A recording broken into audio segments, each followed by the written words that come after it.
Hello friends, आज हम सीखेंगे मल्टीमीटर का इस्तेमाल। इसके अलग अलग फंक्शन को कैसे यूज करें, कैसे टेस्ट करें। तो मल्टीमीटर के साथ मिलता है दो प्रोब, ब्लैक और रेड।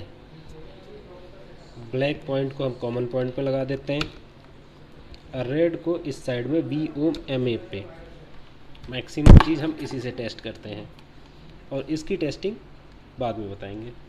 इसके साथ एक और प्रोब मिलता है ये, जिसका मैक्सिमम लोग यूज नहीं करते हैं या मैक्सिमम टाइम पे इसका यूज नहीं होता, इसको फ़िलहाल रख देते हैं।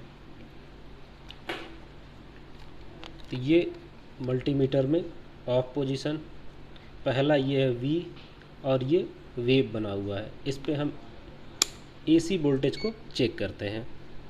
एसी वोल्टेज वो सप्लाई जो डायरेक्ट हमारे घर पे आती है। 220 वोल्ट सप्लाई या 3 फेज सप्लाई होगी तो 440 वोल्ट सप्लाई होगी। अभी हम इसको चेक करते हैं। तो 220 वोल्ट एसी सप्लाई को हम डायरेक्ट बोर्ड में चेक करते हैं। जैसे कि आप देखिए,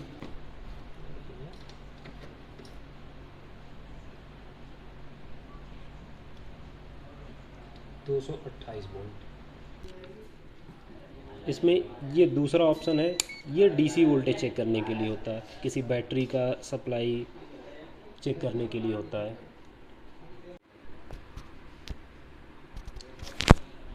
और इन दोनों पॉइंट को आपस में टच करेंगे तो ये 0 वोल्ट दिखाएगा, क्योंकि plus minus short 0 volt.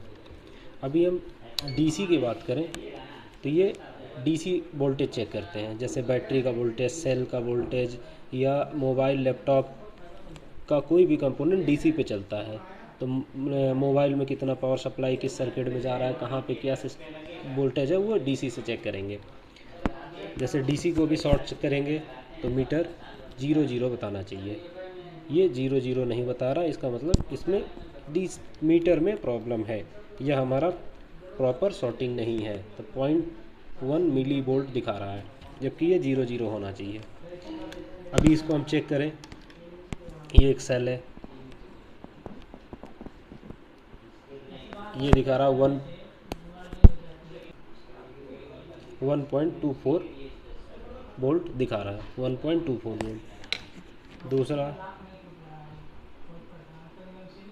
0.943,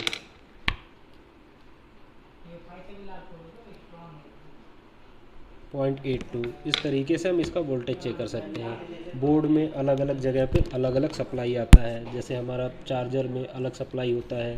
3.7 volt की हमारी मोबाइल की बैटरी होती है, 4.2 की सप्लाई चार्जर से आती है, सब अलग अलग।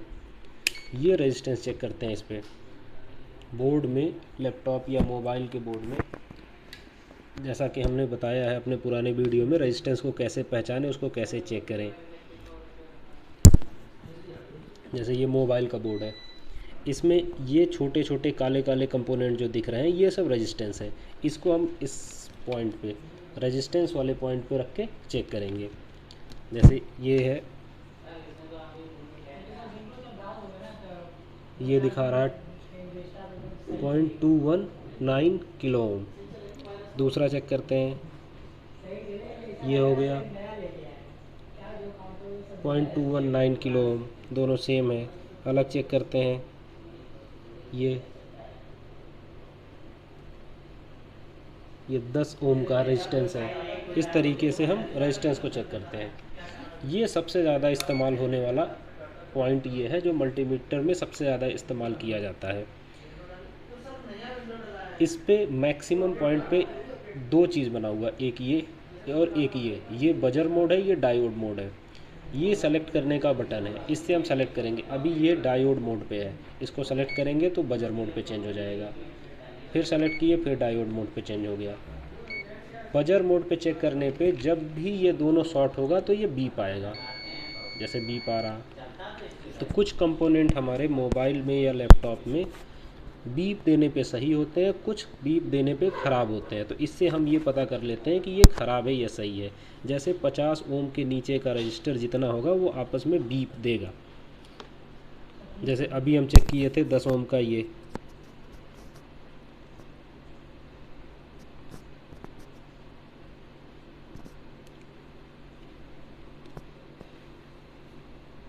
कौन सा चेक किए थे, भूल गए। ये रहा, ये 50 ओम से नीचे का रजिस्टर है, ये चेक कर सकते हैं। 39 ओम का है और ये आपस में बीप दे रहा है। और 50 ओम से ज़्यादा का कोई रजिस्टर होगा तो वो बीप नहीं देगा। जैसे ये बीप नहीं दे रहा है, इसकी वैल्यू चेक करेंगे तो ये 50 ओम से ज़्यादा का होगा। ये है 0.219 किलो ओम, मतलब 219 ओम का है, इस वजह से ये बीप नहीं दे रहा है। तो 50 ओम से नीचे कैपेसिटर जो होता है वो आपस में बीप नहीं देता है। कैपेसिटर को चेक करेंगे, ये बीप मोड पे लगाएंगे पहले, आपस में बीप नहीं दे रहा मतलब सही है। अगर कैपेसिटर आपस में बीप देता है तो ख़राब है। जैसे ये रजिस्टर कैपेसिटर बीप दे रहा है, ये ख़राब है, और ये कैपेसिटर बीप नहीं दे रहा है, ये सही है। तो इस तरीके से हम चेक कर लेते हैं बीप से। इसमें दूसरा ऑप्शन होता है डायोड। डायोड मोड पे हम किसी भी डायोड को चेक करते हैं कि ये सही है या नहीं। डायोड का एक साइड से रीडिंग देता है, दूसरे साइड से नहीं होता, क्योंकि डायोड यूनी डायरेक्शनल होता है। तो इसमें कोई डायोड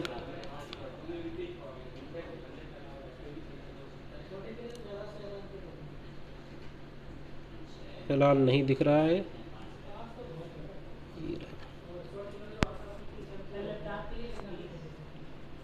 ये रीडिंग दे रहा है,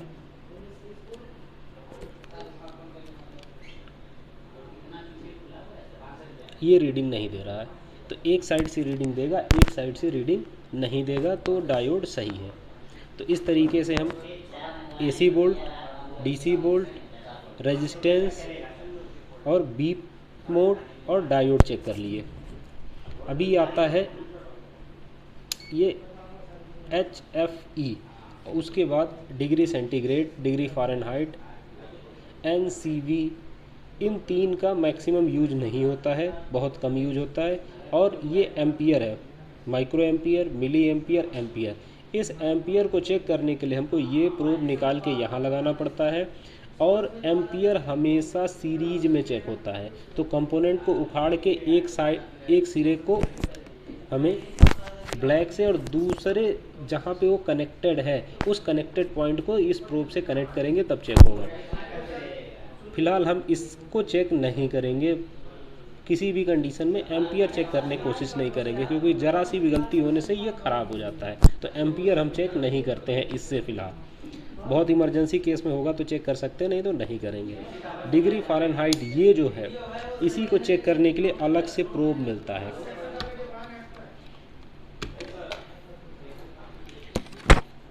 जो कि स्टार्टिंग में मैं दिखाया, ये प्रोब अलग से दिया जाता है जिसको कोई चेक नहीं करता। अगर हम इसको लगाते हैं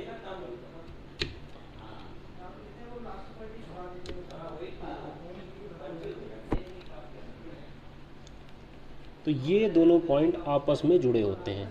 ये दो तार आया है और दोनों आपस में कनेक्टेड है, आपस में ये सोल्ड है।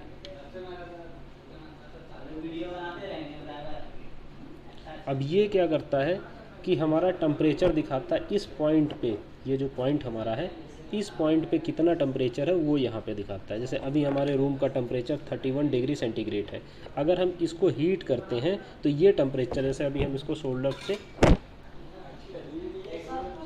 जैसे ये आयरन गर्म हो रहा है, अब इसको चेक कर, इस पर गर्म करेंगे इस आयरन से इसको, और उसका रीडिंग देखेंगे। जैसे जैसे आयरन गर्म हो रहा है, इसका रीडिंग बढ़ता जा रहा है। ये इसको चेक करते हैं कि हमारा आयरन या SMD कितना हीट हो रहा है। अगर SMD का टेम्परेचर सही नहीं है या आयरन का टेम्परेचर सही नहीं है तो हम इससे चेक करते हैं कि हमारा कितना हीट हो रहा है। अब इसको हम हटा दिए, अब ये ठंडा हो रहा है, देखिए घटने लगा टेम्परेचर। ये ठंडा हो रहा है, ये टेम्परेचर घटने लगा। तो हमारा इस पॉइंट पे कितना टेम्परेचर है वो यहाँ पे दिखाता है। तो कहीं पे भी अगर हमको टेम्परेचर चेक करना हो, बैटरी अगर हीट हो रहा है तो कितना हीट हो रहा है, और SMD का टेम्परेचर चेक करना हो, आयरन का टेम्परेचर चेक करना हो, किसी भी चीज़ का टेम्परेचर अगर चेक करना हो तो हम इस पोर्शन पे जाके इस पॉइंट से चेक करते हैं।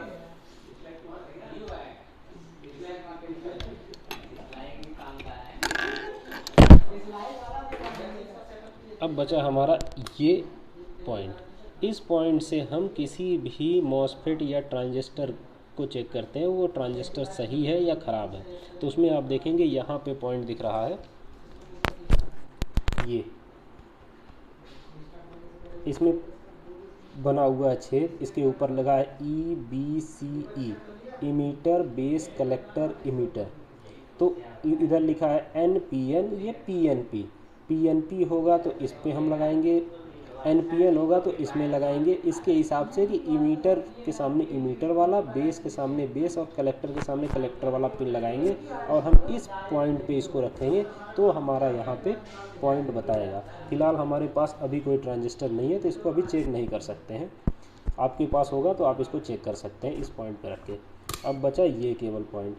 ये पॉइंट वो चीज़ बताता है कि किसी भी केबल में लीकेज करंट कितना है।